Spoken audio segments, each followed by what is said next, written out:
What Mhm. makes him really special as not only a defensive lineman, He's just an extremely detailed guy, and I think he has a wealth of knowledge. Obviously, over the years, he does a great job of sharing information with all of us and helping everybody see the game through his eyes and see it the same way.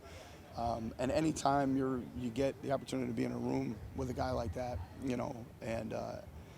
and learn from him, to be quite honest with you, and prepare with him every day, you got to consider that a blessing in a lot of ways because I think he makes everybody around him better. Certainly the players, but the coaches too.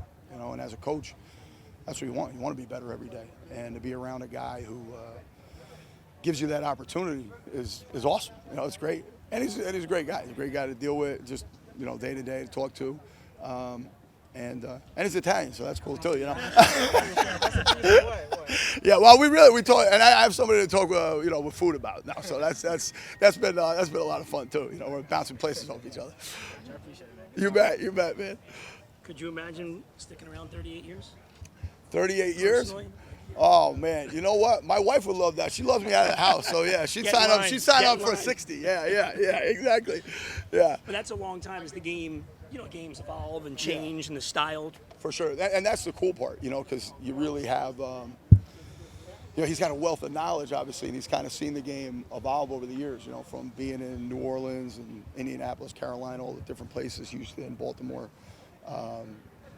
San Francisco, obviously, and Chicago and Denver. He's had a great defense everywhere he's been, and there's a reason for that. He's extremely detailed, and he kind of leaves no stone unturned.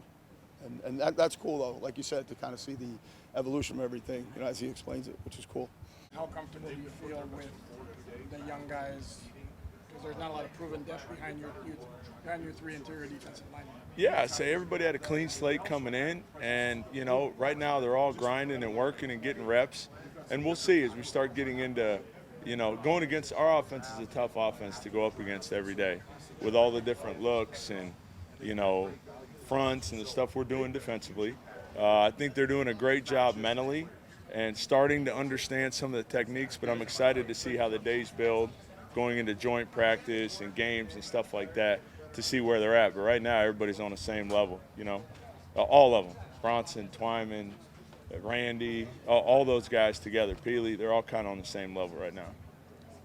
Yeah, good seeing you, Alan, man. nice to see you. What's up, bro? Alan might have asked you this, but about Philly, I guess that there's going to be that personnel decision that you and Vic and Chris and Mike and everyone will make at some point of, is Brandon or whoever you bring in as a young guy as a backup nose tackle good enough to give you the snaps that Jenkins gave you last year? Where are you in that evaluation with Brandon specifically? Because he's the one body type on the roster that could fill that role. Yeah, I think, we got a lot of different guys that are kind of filling in and we're moving guys around. Asking about him specifically, really the evaluation starts when you put the pads on. So you've only got a couple shots here. I think you see a guy that's quick and athletic. Got to work on playing square to the line of scrimmage. A little too early to tell, to be honest with you. I mean, talking about some of those guys from last year specifically, like the preseason games, the joint practices, that's where you can really kind of see. I think he's done a pretty good job so far, but, there's definitely, when you go from Raekwon to Peely, it's unrealistic to think you're going to get that just yet. But Christian, Sealer, and Ray, these guys are doing a great job bringing the young guys along. And it knows in this defense, Zach could always move in if Raekwon needs a breather. Yeah, I'd say there's a lot of, Coach Fangio is a freaking mastermind, man. He's got a lot of different groupings, a lot of different fronts. Everybody's got to know all techniques. So it's not foreign to think that he could do that. But I think it's too early to say exactly where guys are playing just yet, but that'll kind of happen over time. How much, we've seen at the NFL level so much of Brandon up at the line of scrimmage, in the box, blitzing. How are his pass coverage skills? I know he's been out, so how much have you seen, and what do you want to see from that standpoint from Brandon? Yeah, shoot. I mean, Brandon's a phenomenal athlete with all the tools and all the ability to play in a variety of different schemes. So, what you're speaking on with what he's done last year is what his experiences have been. That's just an added resource for us, really. It's just another nugget. Guys have to be able to throw multiple pitches. It's no different than being a baseball player. You can't just come out and throw a fastball every pitch, right? So knowing that We want guys that can have multiple pitches, can play multiple roles, and we're going to build a defense that accentuates those roles, and that's to our advantage and the Dolphins' advantage. And what did you guys like about Elliott as far as his skill set? What stood out to you through the process of free agency and obviously Well, coaching? I talked about this with Javon. Deshaun's a phenomenal person first, right? So high character is so important. It's tough to win in this league if you don't have high character guys. And he's phenomenal. In addition to that, his physical tools and his familiarity within the scheme, just seeing some of what he was able to accomplish in Detroit, being able to play with his eyes, being able to relate to routes with his eyes, being able to play in a very multiple system. That gives us a chance to be able to bring him up to speed with our terminology and our system here. And, he's got those experiences kind of in his back pocket to pull from. And he's done a really phenomenal job so far in camp and just been a nice additional leader to the room, veteran presence within the room. When we asked Coach McDaniel about Trill Williams a couple months ago, he acknowledged he's cross-training. How has he done in his snaps at safety? Do you think he's equally good at both now? Safety. Yeah, shoot. I mean, versatility, like I touched on with Brandon in terms of his role within the safety position, versatility to be able to cross-train guys is paramount in the NFL. You want to be able to have guys that can play multiple spots. You're limited in terms of your roster with numbers, so the more spots you can play as a defensive back, whether it be nickel, whether it be corner, whether it be safety, that's to your advantage as a player. And we're going to give him every opportunity to be able to compete at all those spots. And so far, he's taken to it phenomenally. What's the skill you see that makes you think, okay, he could play safety? Because I'm sure not every cornerback on earth can play safety. Absolutely, yeah.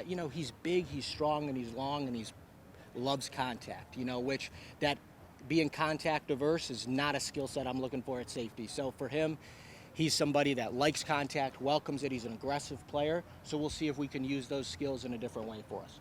Linebackers, a lot of disguise pre-snap. Is there a bigger emphasis on that for linebackers? Usually that's a secondary thing, but more emphasis on that for linebackers here than usual defenses, you think? Yeah, I think with us, as far as the disguises and all that kind of stuff, like anything we can do, like to help out any looks that we're going to do. So we want to be just versatile in how we attack the formation, attack the play, and not give it so the offense has a clean, easy read on what we're doing. What do you see as Emmanuel's skill set making him a good fit for a stand-up or LB position? Yes, Emmanuel has a very unique skill set as far as he's very powerful and has an explosive get off. He has some experience swinging all from the outside, inside, and from inside to outside. So with his length and with his explosiveness off the ball, it's something we just want to make sure that we're enabling him enough opportunities to just show his skills in different sets. What do you think are some things that Jerry can add into his game this season? We've been very impressed with just his ability to just continue to grow and understand what he wants to do and wants to improve on. He's always trying to work his hands and stay active with his hands. So that's something as an edge player, as a rusher, it doesn't matter where you're at in your career or in your game, you're always going to work and you always can think of different ways to keep improving on that, whether that's hands attacking a blocker, whether it's hands in the pass rush. So. Cam Smith mentioned how both those guys have given him notes every single day of practice about what he can do better. I'm just curious how you've seen him kind of take to those notes and also his performance so far. I'm good. I mean, just like when he came in, the first thing that he asked of me, Coach, what do you want me to do? I was like, man, I need you to be a coach on the field. Between myself, Ronaldo, we played this game a very long time, and, that's what our coaches expected of us, to be able to do what they ask us to do. But yet and still, when you have guys out there that are young, don't have the experience that you have to be able to do that as well. So he and X been doing a really good job of communicating with one another, but yet and still communicating with those younger guys, because you never know when it's going to be the next man up, and lo and behold, it came sooner than we really expected. But, he's still in that same capacity and same role. So just fun to be able to hear the things that was said about him in the past, but then now being able to see him firsthand, and then it's totally a blur of the things that you've got from other people. Sam, what was your honest reaction to seeing Jalen Ramsey injured and then hearing the diagnosis? I mean, when you're out there and playing this game, there's always that it factor, meaning it could eventually happen to you or anybody else. And you never want to see it. I don't care who it is, if it's a rookie, free agent, or if it's one of your star players. And, it hurt, but, the show must go on. And that's what Jalen, reiterated to the rest of the guys. And, he's speculating that he'll be back next week, but but we'll see what happens from there. But he's still into it. He's the same with the young guys, whether he's in the room or not, and he's always around. So that's really, really good to have him in the building and still communicating with us. I mean, you watch his practice close enough to almost be in the reps line. Yeah, a little too close sometimes. Sam, where is Cam Smith at as far as just the progress? And when these kids come out of college, is there an area or two that is specific to just everybody having to learn this, what it's like out here as opposed to on a cornerback? I mean, when you look at the things that Chris Greer and his his staff do, they try to talk to the defensive coordinator and look for players that simulate and have played in his type of scheme, and try to mirror guys and try to put guys in our laps and try to do the necessary work to find that right player. And Cam, he's played a lot of different coverages throughout the course of his career, and he's one of those people. He takes it very seriously, and he wants to be good, and he wants to put his best foot forward every single play, every single down. So it's just been fun of throwing him in different situations throughout the course of the camp, and he's handled it very well. I mean, he's a true defensive back. I mean, because when you're talking about giving up a play or coming up with a play, he has a short memory span, and then he gets right back out there and give it his all. So it's just going to be fun. First have an opportunity to work with him, and then secondly see exactly how far he can go and what he can be. So we're just going to keep working on all the little small details of the defense. And a lot of these guys coming from college, it's a lot of terminology, and the defensive coordinator that you're working with and playing for, they want to hear their verbiage, and a lot of these guys have to be able to get over that hump and do that. Has Noah offered any encouraging signs that he's ready to take a step? Noah's been working extremely hard. He's been working well every single day. We put him in different situations, just mixing and matching a lot of different people, because you never know what could happen in a practice, in a preseason game, and even going on through the season. But, he's always one of those guys that's always going to be in shape. He's always going to be prepared. He's always going to be ready. Now, he just have to go out and then, take that next step of becoming who Noah wants to become. We have all the expectations high for him, and now he just got to go out and just set the expectation for himself and go out there and compete.